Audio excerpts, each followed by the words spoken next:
నాకెందుకో అనుమానం వస్తుంది. నగేష్ని నమ్మచ్చటావా? ఈయన నమ్మచ్చో లేదో నాకు కూడా అర్థం కావట్లేదు. అత్తయ్య గారండి, విడాకులు తీసుకున్నా పార్థు గారు నన్ను విడిచిపెట్టరు. అంటే ఏంటి? స్నేహం ఉండిపోతుంది, అభిమానం ఉండిపోద్ది అనా?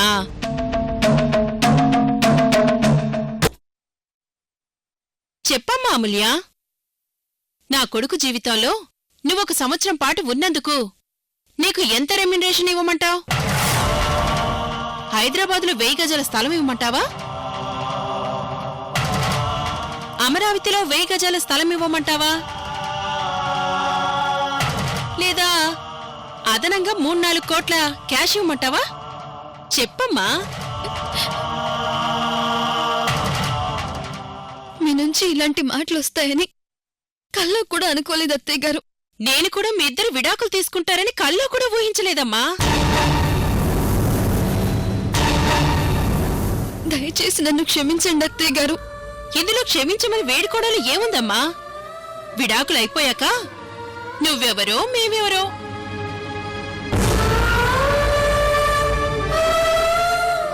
అసలు రేపు రోడ్డు మీద వెళ్తూ ఒకరినొకరు ఎదురుపడ్డా మాట్లాడుకోం. ఎవరి దారి వారిదే.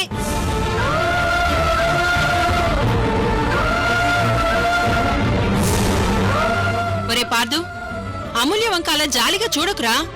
అలా జాలిగా చూసే తన్ని పెళ్లి చేసుకున్నావు. మీ అమ్మని చావు అంచుల దాకా తీసుకువెళ్ళావు. ఇప్పుడు మళ్ళీ ఎక్కడికి తీసుకెళ్దామని ఆలోచిస్తున్నావు?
మనం రావాల్సిన ప్లేస్ కి కరెక్ట్ గా వచ్చినాం.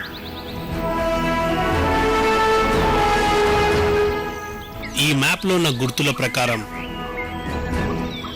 3 ప్రత్యేకమైన చెట్లు దగ్గర దగ్గర ఉండాలి. మొదటిది బండరాళ్ళు గోడగా కట్టబడి మధ్యలో చెట్టు ఉండాలి.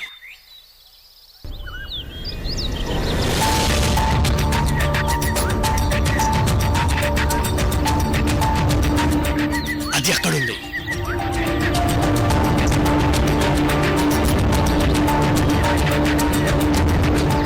రెండోది బండని చీల్చుకుని పుట్టినట్టుగా పెద్ద చెట్టు ఉండాలి. అది అక్కడుంది.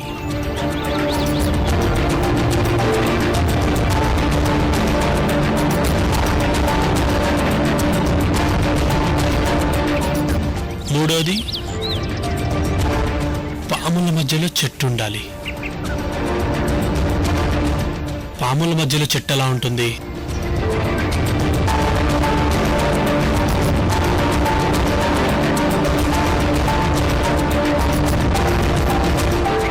అంటే పాములుండేది పుట్టలో,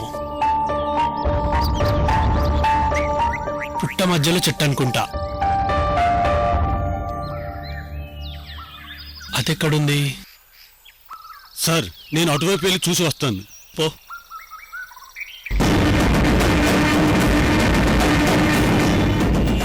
సంతోష్ రా.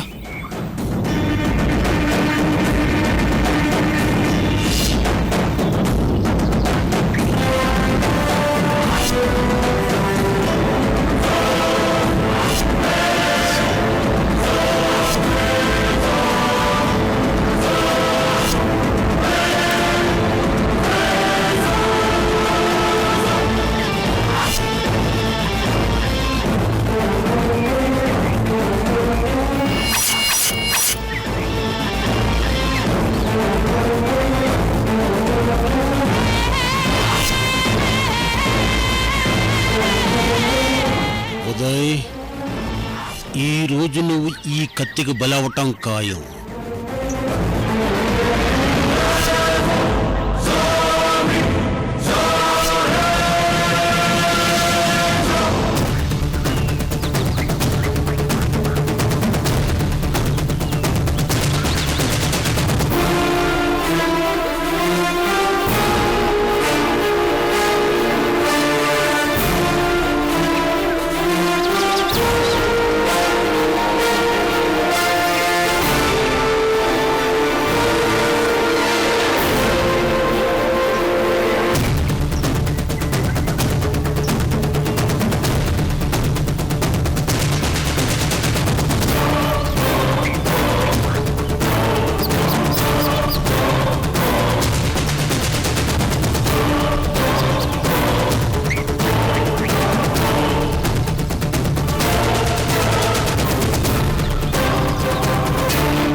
మాస్టర్, అదిగో నా చెట్టు.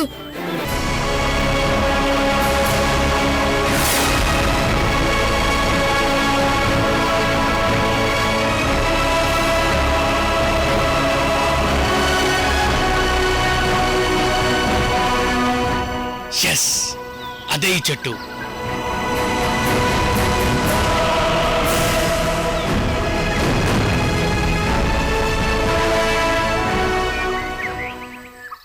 నగేష్, ఆ చెట్టే నిధికి స్టార్టింగ్ పాయింట్.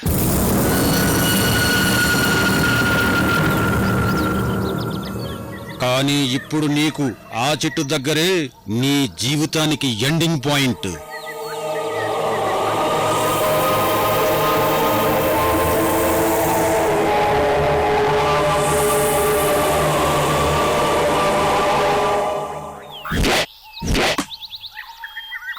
సార్, ఏ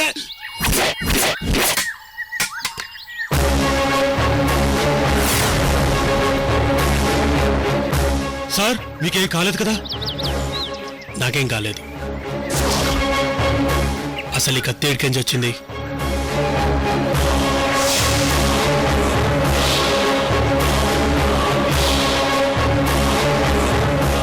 ఈ కత్తి ఎవరితో కాదు, మనకి బాగా తెలిసిన వాళ్ళదే. అంటే మనల్ని ఎవడన్నా ఫాలో చేస్తున్నారా?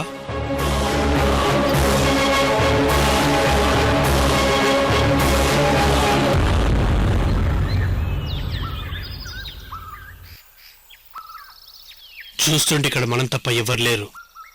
అసలు ఈ కత్తి ఎక్కడి నుంచి వచ్చింది? సార్, వద్దు సార్, మీరు వెళ్ళొద్దు సార్. తప్పుగా నగేష్, వాళ్ళెవరో గాని ఈ రోజు నా చేతుల్లో అయిపోయారు. ఇప్పుడు ఉదయ్ ఆ చెట్టు దగ్గరికి వెళితే కత్తికి కట్టిన దారాన్ని బట్టి అది కట్టింది నేనేనని కనిపెట్టేస్తాడు. ఇప్పుడు ఎలా?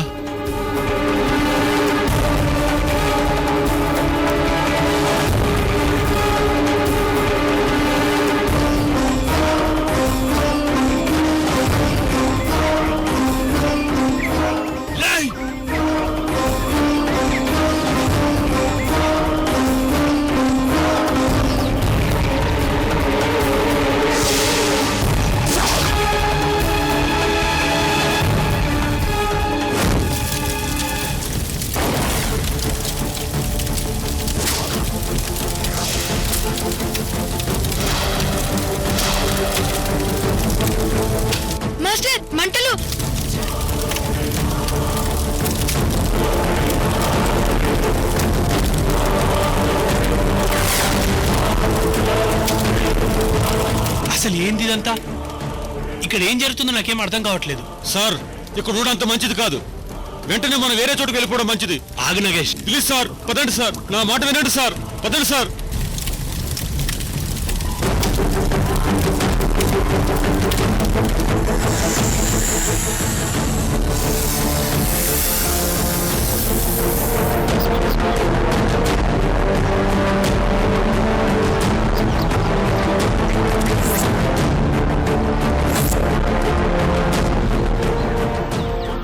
అమ్మయ్యా, ఉదయ్కి దొరికిపోయానని కంగారు పడ్డాను.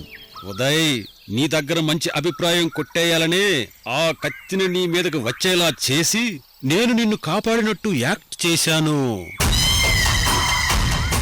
ఇప్పుడు నీ దగ్గర అభిమానం ఎంత తొందరగా సంపాదిస్తానో అంతే తేలిగ్గా భస్మాసుర అస్త్రాన్ని నీ నెత్తి మీద పెడతాను.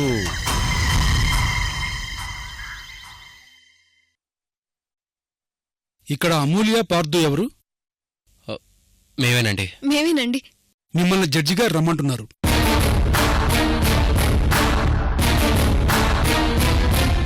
రే పార్దు, లోపల జడ్జి గారి ముందు అమూల్యతో వెంటనే విడాకులు ఇప్పించమని చెప్పే. ఎంత తొందరగా ఈ తలనొప్పి వదిలించుకుంటే అంత మంచిది.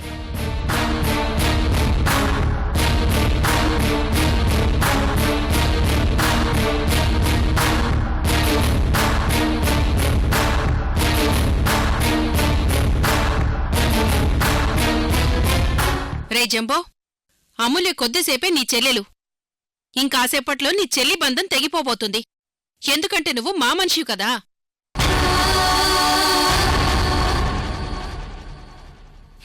నువ్వెళ్ళమ్మా అమూల్య, లోపలికెళ్ళు. లోపల జడ్జి గారికి నువ్వు కూడా చెప్పు, వెంటనే విడాకులు ఇప్పించమని.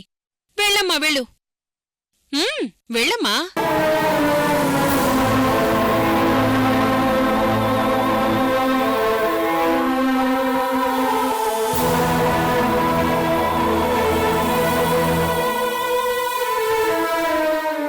నమస్కారం అండి. నమస్తే, కూర్చోండి.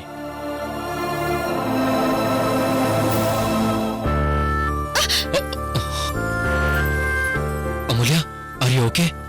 Okay Parthu garu, thanks. It's okay అమూల్య, కూర్చో.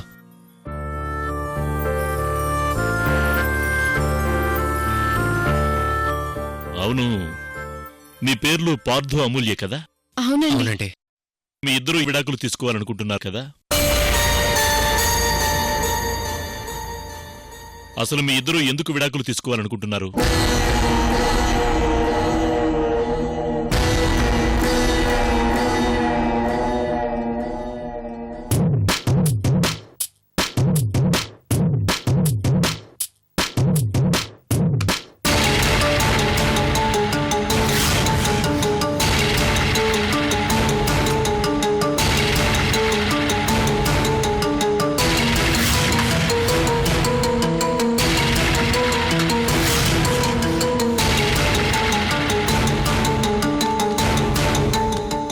రే జంబో, నువ్వు కూడా కూర్చో, తిందుగాని.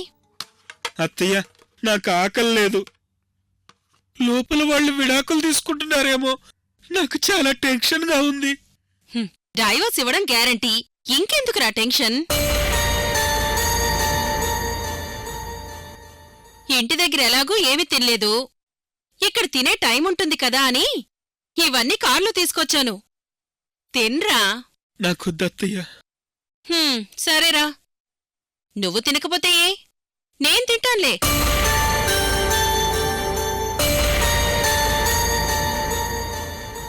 ఏమయ్యా, ఏం మాట్లాడు? ఎందుకు విడాకులు తీసుకోవాలనుకుంటున్నావు? ఈ అమ్మాయితో ఏమైనా ప్రాబ్లమా? అదేం లేదండి, ఆ అమ్మాయి చాలా మంచిది సార్. మేమిద్దరం విడాకులు కావాలని కోరుకుంటున్నాం, అంతే సార్. ఏమ్మా, అతనితో నీకేమైనా ప్రాబ్లమా? అయ్యో లేదు సార్, ఆయన దేవుడండి. ఆ? దేవుడా? అవునండి. ఎవరైనా పెళ్లి చేసుకునే జీవితాన్నిస్తారు, కానీ ఈయన మాత్రం నాకు విడాకులిచ్చి జీవితాన్నివ్వాలనుకుంటున్నారు. ఆ? విడాకులిచ్చి జీవితాన్నివ్వడమేంటమ్మా? అదేనండి మా ఇద్దరి మధ్య అనుబంధం. మీ ఇద్దరూ బంధం తెగిపోవాలని కోరుకుంటున్నప్పుడు అనుబంధాల గురించి మాట్లాడటం ఏంటమ్మా?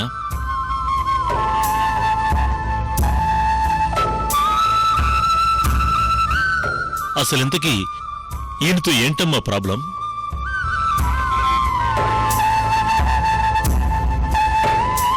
బలవంతంగా నిన్ను పెళ్లి చేసుకున్నాడా? నీకిష్టం లేకుండా ప్రవర్తిస్తున్నాడా? చెప్పమ్మా.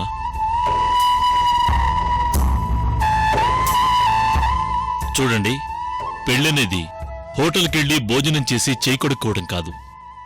10 మందికి భోజనాలు పెట్టి వాళ్ల చేత అక్షింతలు వేయించుకొని ఆశీర్వాదాలు తీసుకునేదేనమ్మా. సంఘంలో 2 వ్యక్తుల్ని భార్యాభర్తలుగా నిర్ణయించేది పెళ్లి.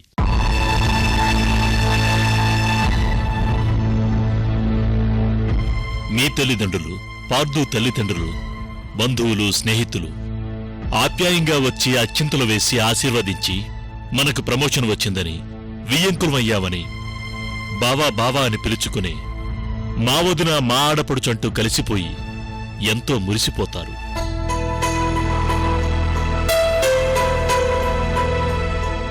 ఇప్పుడు విడాకులు తీసుకుంటే ఆ పిలుపులు ఏమైపోతాయి? మీ బంధువులు మీరెందుకు విడాకులు తీసుకున్నారని మీ గురించి మీ తల్లిదండ్రులను అడుగుతుంటే వాళ్ళు ఏం సమాధానం చెప్తారు? మీ గురించి సరే, కనీసం వాళ్ళ గురించైనా ఆలోచించారా?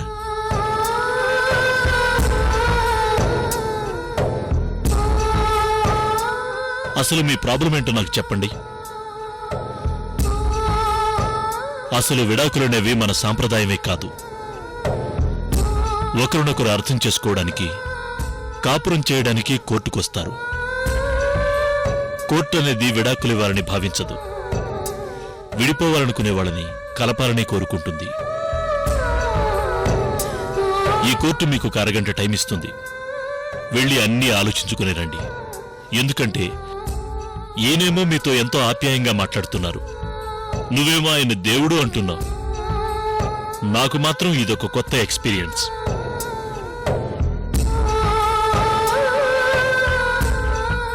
కోర్టుకొచ్చి విడాకులు తీసుకోవాలని అనుకునే వాళ్ళంతా ఏడుపులు పెడబొబ్బులతో తిట్టుకుంటుంటారు.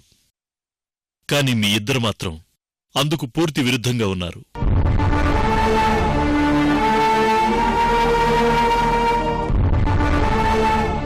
అసలు మీ ఇద్దరికి విడాకులు తీసుకోవాల్సిన అవసరమేంటో నాకేమీ అర్థం కావడం లేదు. అందుకే చెప్తున్నాను, మీకసలు విడాకులు కావాలా వద్దా? ఒక 30 నిమిషాలు బాగా ఆలోచించుకుని రండి. అప్పటిక్కూడా మీకు విడాకులు కావాలంటే ఈ కోర్టు ఆలోచిస్తుంది. వెళ్ళిరండి.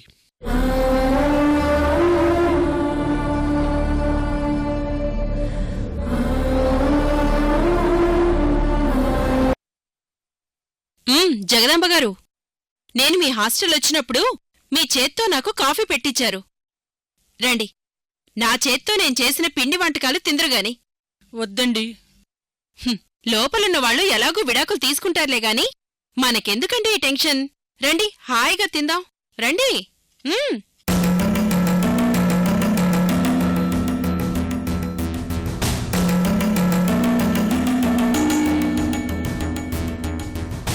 రే పార్దు, డైవర్స్ ఇచ్చేశారా? పదనాన్న మన ఇంటికి వెళ్ళిపోదాం. అమ్మా, లోపల జడ్జి గారు ఇద్దరిని బాగా ఆలోచించుకోమని 30 నిమిషాలు టైం ఇచ్చారమ్మా.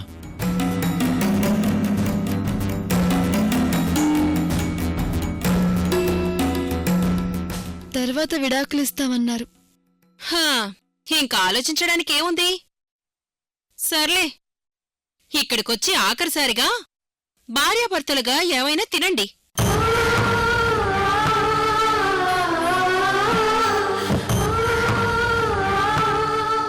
డైవర్స్ అయ్యాక మీరెలాగూ భార్యాభర్తలు కాదు కదా. కూర్చోండి, తిందురుగాని. కూర్చోమ్మా, తిందువు. నాకు ఆకలిగా లేదత్తయ్య గారు. జడ్జి గారు మీకు టైం ఇచ్చింది ఆఖరిసారి మీరు విడాకులు తీసుకోవడానికి ప్రిపేర్ అవ్వడానికే తప్ప ఇద్దరూ మాట్లాడుకుని కన్విన్స్ అవ్వడానికి కాదులే. ముందు కూర్చో, తిందాం. నాకు ఆకలిగా లేదత్తయ్య గారు. ఇంకా అత్తయ్య అనకమ్మా, అన్నపూర్ణాదేవి అనడం నేర్చుకో.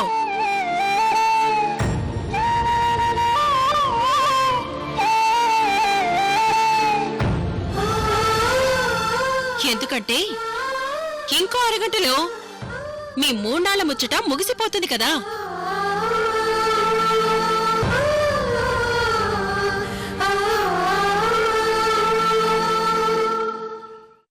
ఏమండి, మనం కాసేపు వాళ్ళని వదిలేద్దాం. మనం కొంచెం దూరంగా ఉందాం. అయ్యో, మనం ఎంత దూరంగా ఉందామనుకున్నా వాళ్ళని ఆపడం ఎవరితరమూ కాదు.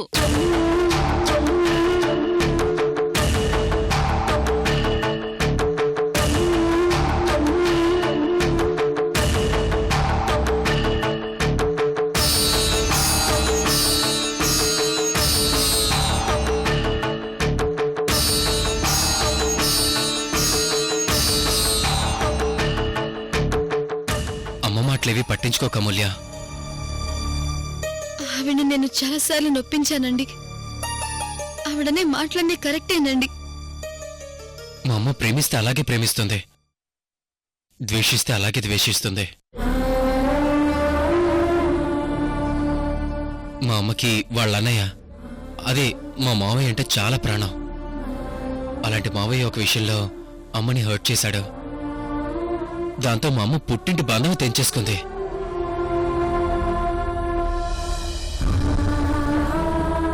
ఇప్పుడు వాళ్ళంటేనే అసహ్యపడుతుంది.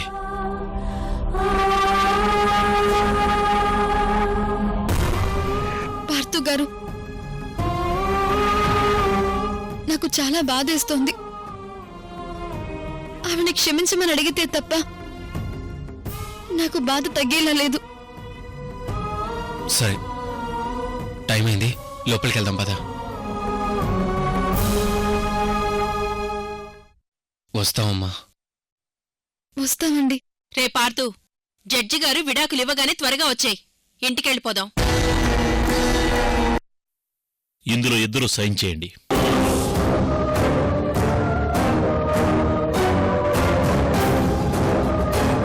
నువ్వు కూడా సంతకం పెట్టమ్మా.